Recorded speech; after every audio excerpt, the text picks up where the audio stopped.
ക്ലിനിക്കിൽ കുട്ടികളെയും കൊണ്ടുവരുന്ന മാതാപിതാക്കൾ സ്ഥിരം ചോദിക്കുന്ന ഒരു ചോദ്യമാണ്, കുട്ടികളിലെ മലബന്ധം ഒരു ആരോഗ്യ പ്രശ്നമാണോ എന്ന്. തീർച്ചയായും മലബന്ധം ഒരു ആരോഗ്യ പ്രശ്നം തന്നെയാണ്. നമ്മളുടെ ശരീരത്തിന്റെ ദഹന വ്യവസ്ഥ ശരിയല്ലാത്തത് കൊണ്ടാണ് മലബന്ധം സംഭവിക്കുന്നത്.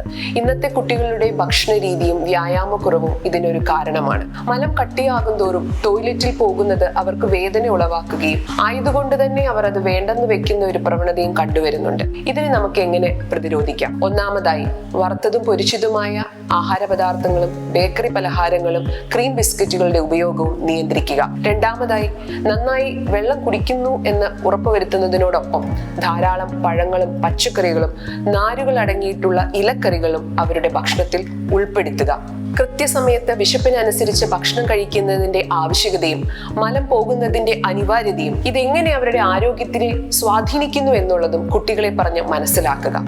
നാലാമതായി, സ്ക്രീൻ ടൈം കുറച്ച് പല വിധത്തിലുള്ള കളികളിലും വ്യായാമങ്ങളിലും കുട്ടികൾ വ്യാപൃതരാകുന്നു എന്നുള്ളത് മാതാപിതാക്കൾ ശ്രദ്ധിക്കുക.